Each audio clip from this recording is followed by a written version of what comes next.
If you're building for the web and deploying things on Netlify, you might find this Raycast extension really handy. Let me show you. It gives you a bunch of different commands. You can do things like search through the audit log, which is really helpful if you're working with teams and who are doing lots of different actions. You can filter, of course, by the team as well. I've just got it here, just set to my personal team. You can see things like what actions have been taken on the account by your colleagues and collaborators. Really helpful. You can also find the sites that are on your machine so you can get to working on them nice and quickly. Just search and filter those as well.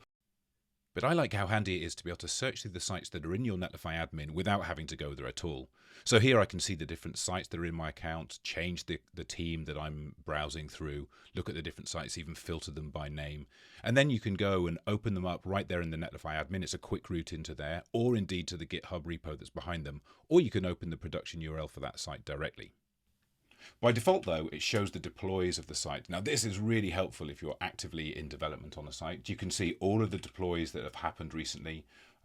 You can filter by the context, so are they branch deploys, preview deploys, or production deploys, and you can filter within those. Really helpful here is once you're into the deploys, being able to actually see what are the deploy logs for that particular build, like this. And for each of these deploys, you can also find the URL that you can visit to see what had been built in that deploy.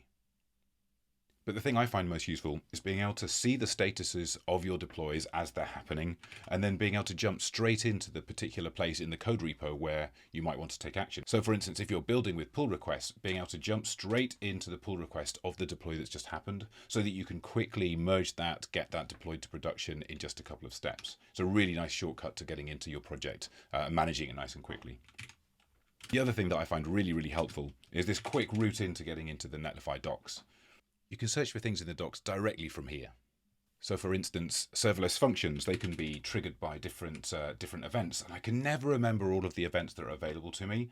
There are a bunch of different available triggers, so I can just jump straight into the docs there. In fact, I go here so often that I may actually just add a bookmark so that now that is available, right there directly for me, just for a really quick reference, a quick way to get into the docs, to search them, and also to bookmark things that you go to regularly. So they're all right there at your fingertips.